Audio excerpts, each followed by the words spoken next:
Ce programme est financé par les amis et partenaires du ministère de Joyce Meyer. J'ai dit Dieu a toujours un plan. Il a toujours un plan.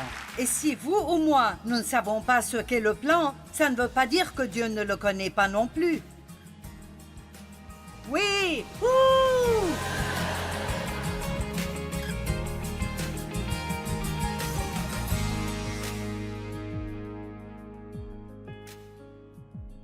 Je vais lire une petite liste ici de choses que nous devons combattre.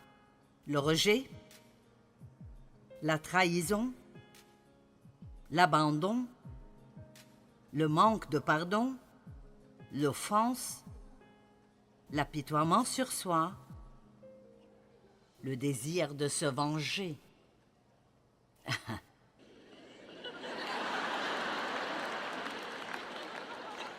Des temps durs et des difficultés, des problèmes que vous sentez injustes, l'égocentrisme, la jalousie, le désir d'abandonner, le découragement, la déception envers les gens, la déception envers Dieu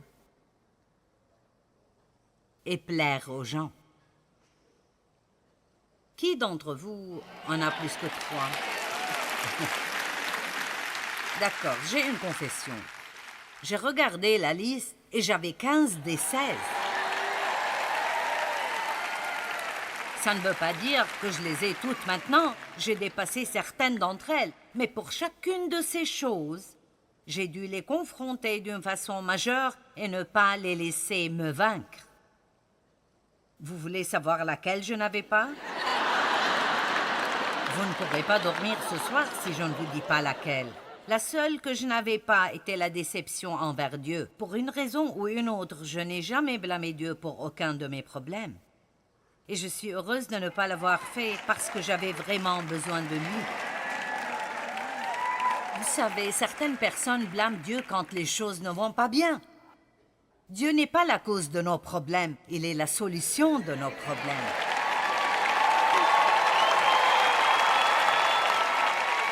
Ce que je veux que vous compreniez ce soir est que nous devons pousser pour un nouveau commencement.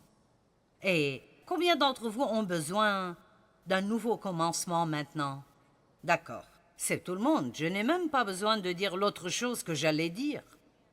Certains ont besoin d'un nouveau commencement pour vous débarrasser de vos dettes. Peut-être que vous avez essayé avant. Vous continuez à dépenser de l'argent que vous ne devriez pas dépenser. Peut-être que vous avez besoin d'un nouveau commencement concernant une mauvaise attitude. Non, personne ici n'a une mauvaise attitude. Je vais essayer autre chose. Peut-être que vous avez besoin de pardonner à quelqu'un. Peut-être. Sinon, d'acheter cet enseignement pour quelqu'un d'autre. Peut-être que vous avez besoin d'apprendre à manger plus sainement.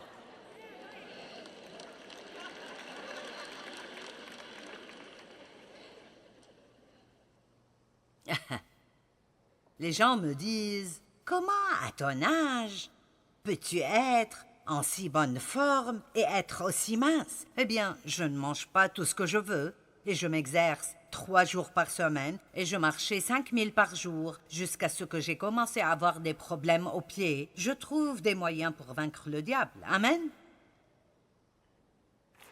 J'ai eu la fascite plantaire et je me suis occupée de ça et après j'ai eu un genre de tendinite. Il y a juste des trucs partout dans votre corps et ils veulent tous avoir un genre de hit. Je veux dire, il y a tellement de hits que ce n'est même plus drôle. Arthrite et bursite.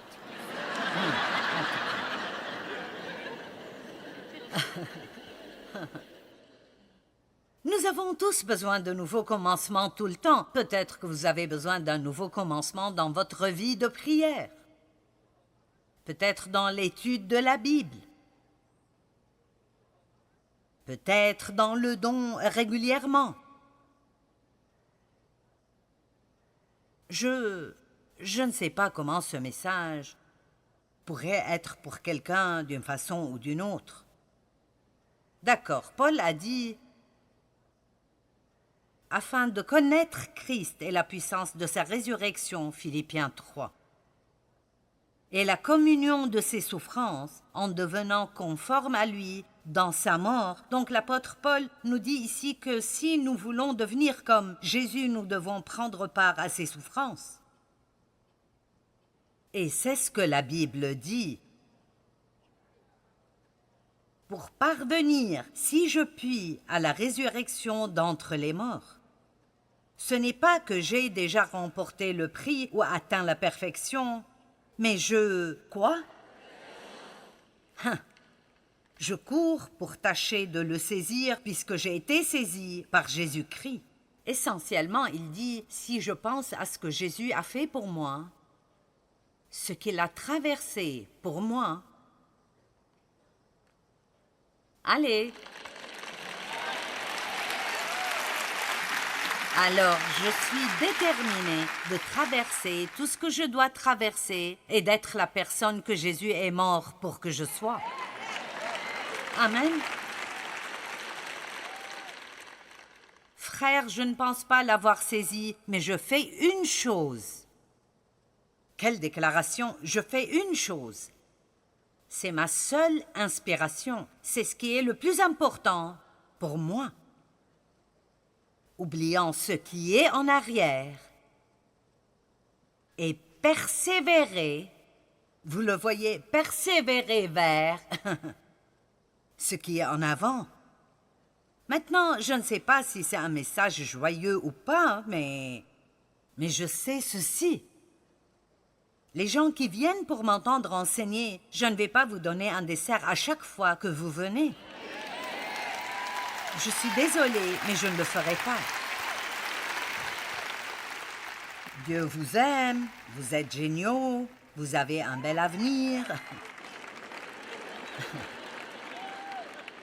Il y a un miracle qui vous attend au coin de la rue.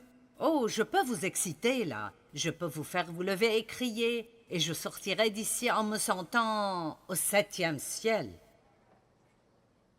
Mais j'ai un travail à faire. Et je serai responsable devant Dieu pour ce travail. Et je crois que ce travail que Dieu m'a donné est d'aider son peuple à mûrir. Amen. Nous aimons voir les gens être sauvés. Mais je ne veux pas vous voir être sauvés et ensuite être des croyants charnels toute votre vie. Les chrétiens devraient être heureux. Ça devrait être contagieux. Les gens devraient vouloir avoir ce que nous avons. Ils devraient vouloir être autour de nous. Il doit y avoir quelque chose de différent en nous.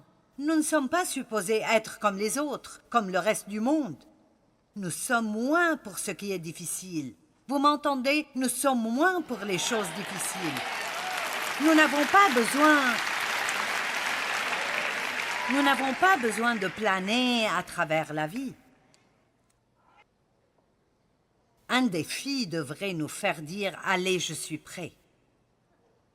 Allez, nous nous sentons mieux dans notre peau quand nous passons par quelque chose et nous persévérons et juste ce « je suis un fainéant ». Ésaïe 61, verset 3 dit que Dieu nous donne une huile de joie au lieu du deuil, un vêtement de louange au lieu d'un esprit abattu. Jésus veut que nous ayons, et j'ai souligné ça, c'est très important. Jésus veut que nous ayons une attente pour quelque chose de positif au lieu de constamment pleurer ce que nous avons perdu.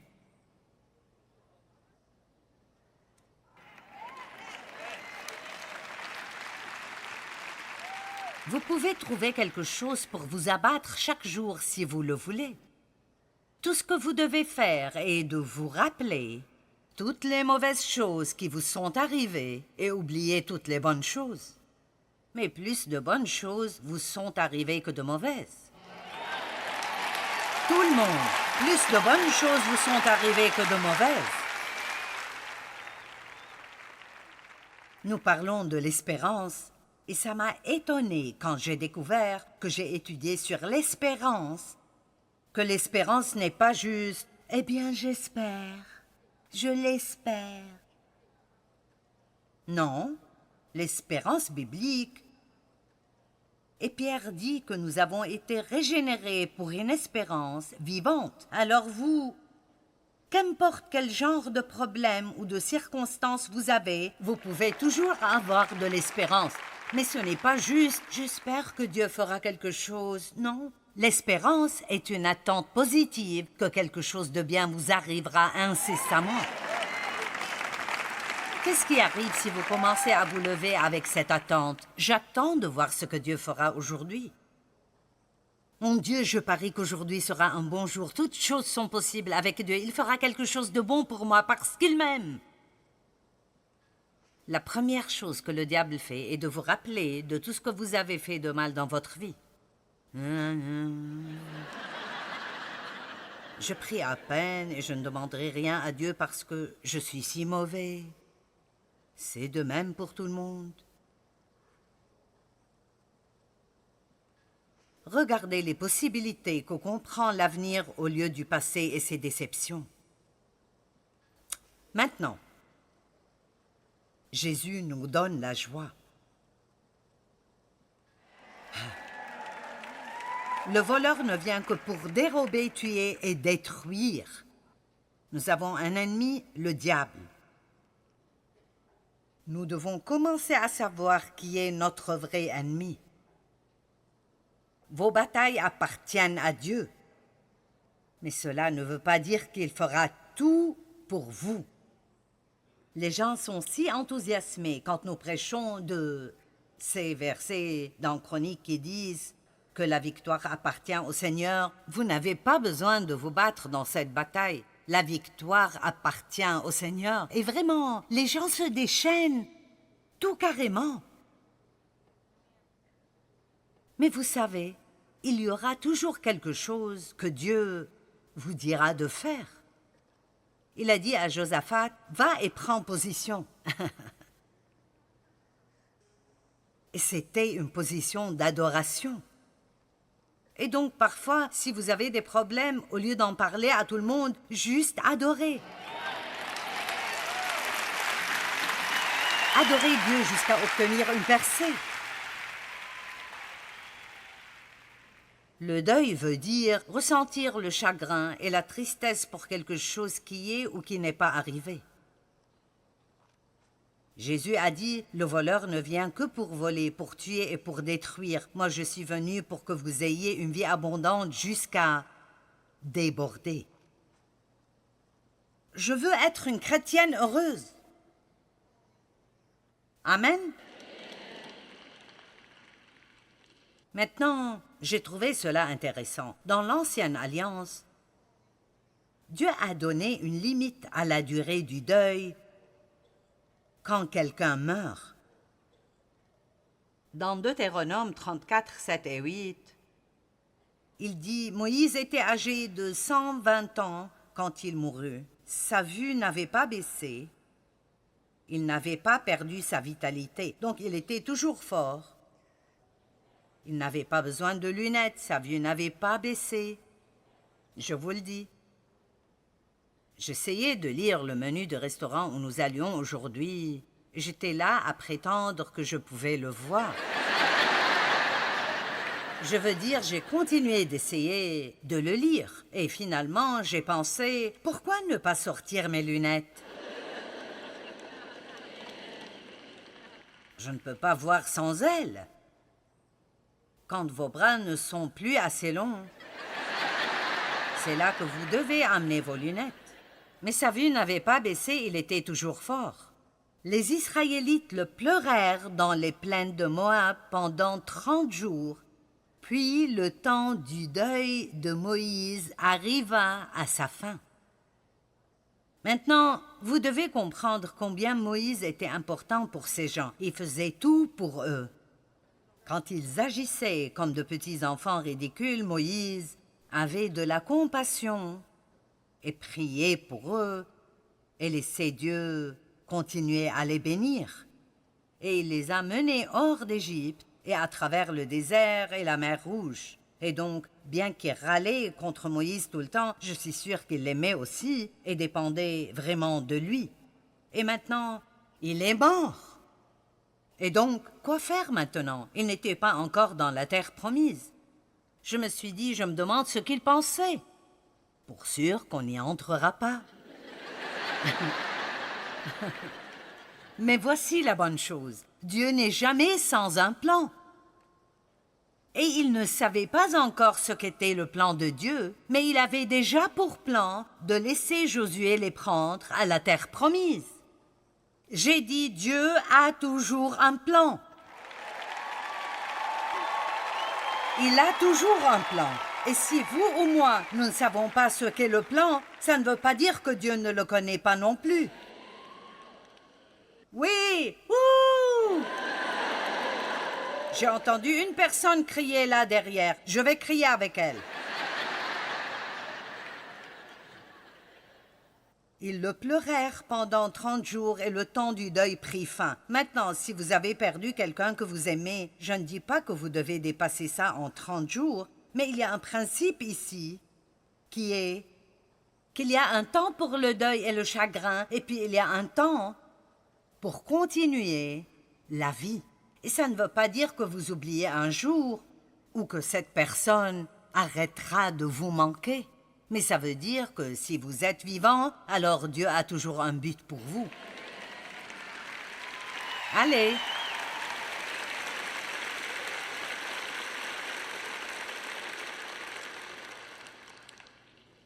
Et ensuite, et c'est très intéressant, Dieu a rappelé à Josué que Moïse était mort.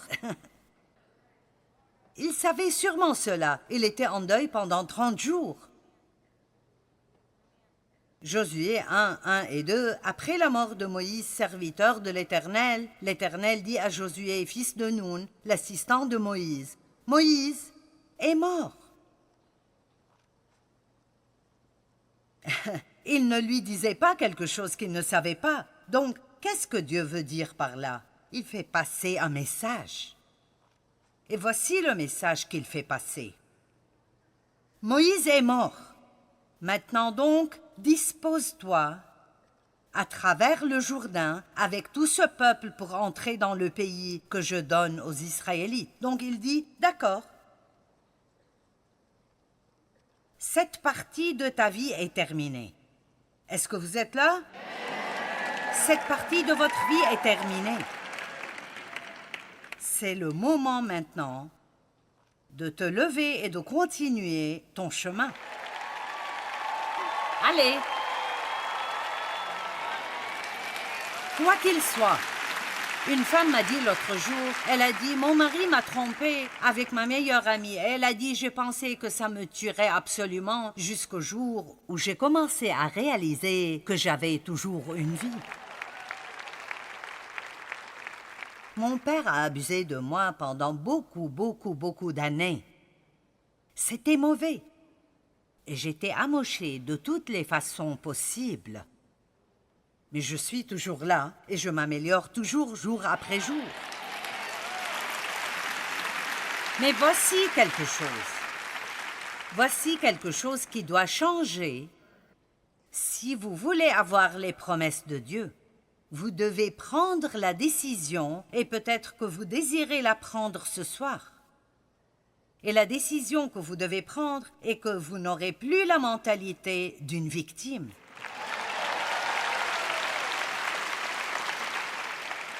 Maintenant, je vous aime. Si ce n'est pas le cas, je ne ferai pas ça. Mais je veux vous dire que vous pouvez être ou pitoyable ou puissant. Mais si vous allez demeurer dans l'apitoiement sur soi, jour après jour, parce que la vie ne vous a pas traité justement, alors vous manquerez les bonnes choses que Dieu a pour vous.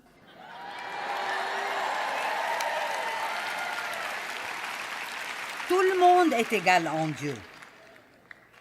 Vraiment, tout le monde a des opportunités égales en Dieu, parce qu'il a dit, voici mes promesses. Si vous me croyez, je ferai ces choses. Il ne dit pas combien de temps vous devez croire, 5 minutes ou 2 semaines.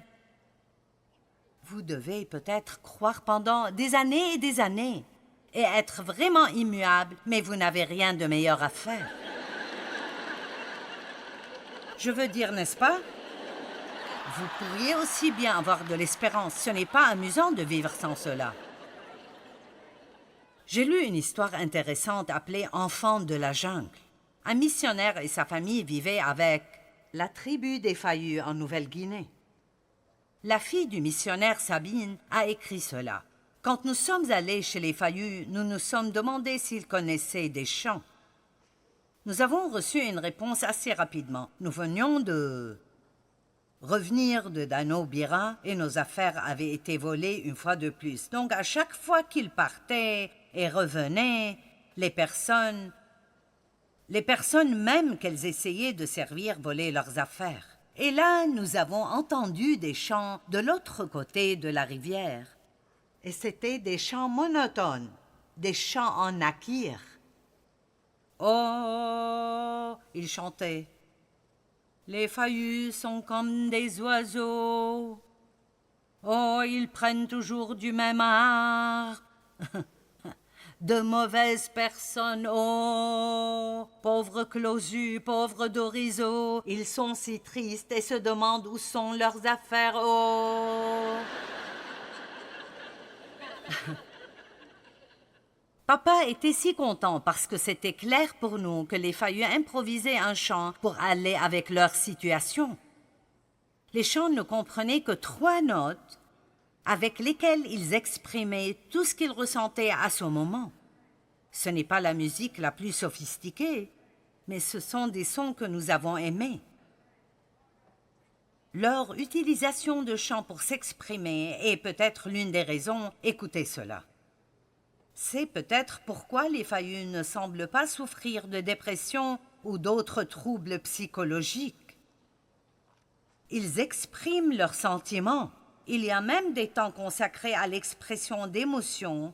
Par exemple, le chant du deuil. Quand le chant du deuil arrive à sa fin, le deuil est vraiment terminé et la vie continue normalement. Quand une personne est traumatisée, elle pourrait rester dans sa hutte pendant des semaines sans dire un mot, mais elle chante pendant des heures d'un coup. Pendant ce temps, d'autres membres du clan lui amènent de la nourriture. Puis un jour, elle se lève simplement, sort de sa tente, laisse tomber le traumatisme, est libérée de toute douleur, elle continue ses responsabilités avec le sourire. Et si nous commencions à faire nos propres chants? Oh, je suis si misérable parce que mon mari a perdu son travail. Et je ne sais pas ce que nous allons faire. Oh, je ne comprends pas pourquoi mes amis sont bénis et j'ai toujours des problèmes. Oh, quand mes circonstances changeront-elles? Je voudrais m'enfuir loin de tout. Oh. Après m'avoir entendu prêcher cela, une fille de notre équipe a fait une chanson à propos de ses sinus.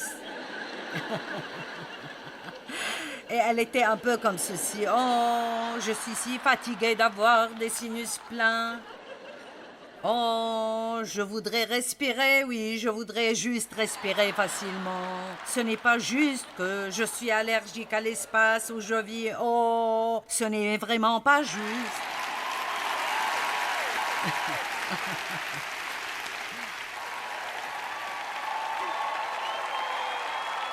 Et au début, j'ai pensé, c'est stupide. Mais vous savez quoi? C'est exactement ce que David a fait dans les psaumes. Je veux dire, ce sont des chants. Ce sont des chants de David ou un chant à propos de ceci ou cela. Et la plupart d'entre eux sont juste des plaintes. Je ne sais pas. Soyez insensés pour Christ. Allez, que tout le monde se lève. Donnez gloire à Dieu. Pour prendre possession du nouveau commencement que Dieu a pour vous, il y a 2 choses que vous devez faire. Laissez tomber ce qui est dans le passé et combattez pour les choses de l'avenir. Ce sera parfois difficile, mais rappelez-vous ce que la Bible dit. Vous pouvez tout faire par Christ qui vous fortifie.